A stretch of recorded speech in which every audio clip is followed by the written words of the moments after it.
Hi guys, this is the end of summer of 2024 and we are going to talk about foil. And the reason why I'm referencing to the date is because in the foil world everything is advancing super fast, and something that was really on time, it was really relevant 2 years ago, now is completely outdated.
Some days ago I was watching few YouTube videos about foiling, about trimming the foil, and I must say that, you know, we are further forward. These informations are way outdated, and I watched a lot of videos about using, you know, and usage of shims under the mast of the foil, and I must say that it got me a bit excited, and I decided to record this video because there is quite a lot of misinformation in the internet, and it's about time to get it straight, you know, to get it right.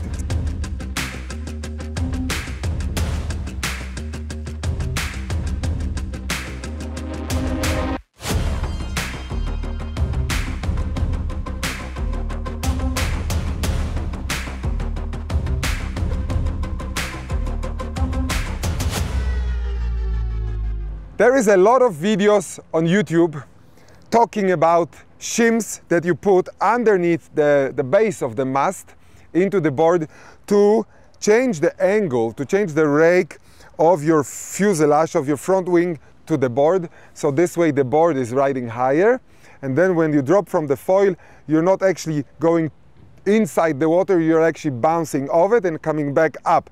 This is correct, but the whole system of adjustment is completely wrong. This is, you know, using shims in the board is completely mistaken, you know, it's like completely wrong, because, and I will tell you the first reason why you should not use shims inside the fin box.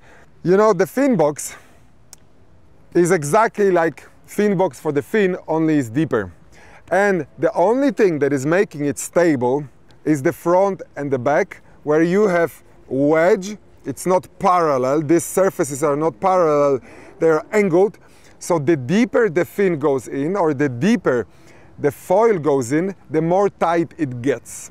But these surfaces, this and this, they're completely parallel. So no matter how deep it goes in, it will be always a bit loose. It will always wobble. And in foil sports, it's extremely important that the mast sits in the board super tight. Because if it doesn't, it's a bit like you have a soft mast, and then you're not foiling, you're dancing. So when you're using a shim to adjust the angle of your foil, you're actually preventing your foil base to get tight in the fin box, and your foil base will be always moving because it's not getting tight with the whole surface of this and this in the board, in the fin box. And it will always move because a lot of pressure is now sitting on the top of the foil base, and that's why it will be wobbling. It will wobble, and this is extremely bad. And one more thing, imagine you're using a shim, so you're making this surface and this surface unparallel to the surfaces of the fin box in the board. And this means that you will have, instead of touching the whole surface here and here, you will have a high pressure point in one place on the bottom here in the foil box, and one pressure point here, which can cause, and often it causes, a breakage of the fin box in the board, which is of course something we don't desire.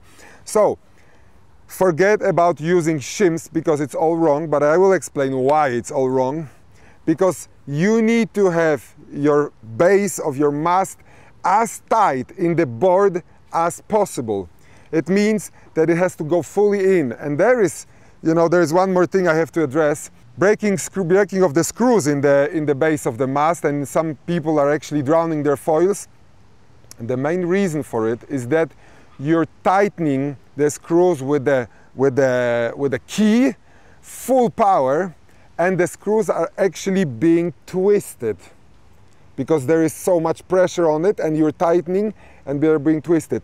The proper way to tighten the foil in the board is to put your mast in the board, tighten the screws so it's a little bit, hard already, but not too much, and then twist the board upside down, push the foil forward, then twist the board again, the other way around, and tighten the front screw.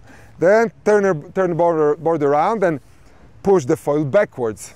Then turn the board around and tighten the back screw. And you have to repeat this as many times as you have, after pressing the foil, as you have a loose screw. Sometimes I repeat it even 10 times. But this way I'm not loading the screw, I'm not twisting the screw, and this way I'm avoiding the risk of breaking the screw, and also I'm saving the thread on the screw and on the barrel inside the mast. This is the only way to do it properly. Otherwise you will end up with the front screw loose after foiling, and this what it means. It means the base of the mast is not tight in the board, and the angle, the rake of the fuselage is all wrong because the mast goes forward, because all pressure or all lifting power is on the front wing.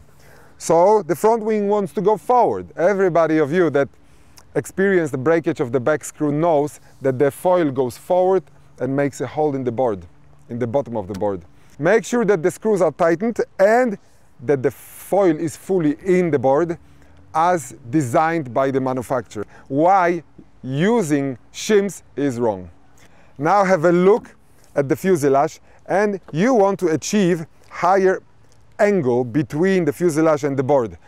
Most foils on the market, they have about 1 degree between the fuselage and the board, which is fine, it's good, but in higher winds it's becoming risky when you're losing the foil or you're losing stability and you touch down, because then the board might actually go into the water and you catapult. You're putting the shim into the board, and what you do, look that because the mast is very long, you change the angle very so slightly, but what happens with the front wing? The front wing goes a lot backwards. And what happens then? The center of the pressure, the center of the lift move backwards. That's why when you do it, you have a feeling that the foil is more forgiving in strong winds when you put the shim. Of course it's more forgiving in the strong winds because it has less lift, because the center of lift is more under your back foot. And a lot of you guys leave this angle like for all conditions, so you achieve this 3 degrees between the fuselage and the board, and then when the wind is not really pounding, not 25 knots, but let's say 15 knots, you have to deal with the loss of lift because your center of lift is more back. It's not where it's supposed to be, so the board is going down. So what you do, you increase the power on the back wing. And what it makes, of course, it creates more lift, but you create an environment where you have a huge difference in angles between back wing and the front wing, which creates lift, but also creates huge drag. And this is not what is supposed to be in the foil. In the foil design, the foil is the fastest when you have the least angle difference between front and back wing. And I have to say one more thing, because a lot of you don't realize that the front wing is the lifting wing and the back wing is contra-lifting wing. This back wing is actually sucking you underwater. The back wing is a stabilizer. It's exactly the same like the airplane. In the airplane, the front wing is making the plane fly, and the back wing wants to drag the plane down. And this is like a contra, and the same in foiling. So when you create a very aggressive negative angle to pull you underwater, you create a lot of drag. Moving your foil backwards with shims and increasing the power on the back wing, you create a very slow and very draggy foil, which is not desired. What is much more practical is to create an angle difference between the mast and the fuselage. And this is something that I do out of the box. This is my mast, my fuselage, my wings. My default angle between the mast and the fuselage is 3 degrees. It's already there out of the box. And most foils on the market are outdated because they have 1 degree. So that's why there is a problem with adjustment. So, you know, if you want to have more updated foil, just ask your sponsor or manufacturer to do the job and change the angle, you know, because, you know, selling forever a 1 degree difference is not the answer. So this is it. And one more thing I have to address, because not many of you actually realize it. There is a rumor on the market that a 1 meter fuselage is enough and the longer fuselage is slow.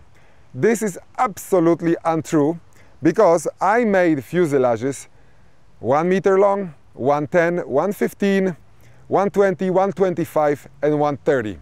This is a super high wind fuselage 130. The distance between the front wing and the mast is exactly the same like the standard foil, which is this is a typical slalom foil, but the distance from the mast to the back wing is much longer, much bigger, to increase more stability. And the increase in stability is dramatic, because from 1 meter to 1 meter 30, the increase in stability is more than 30%.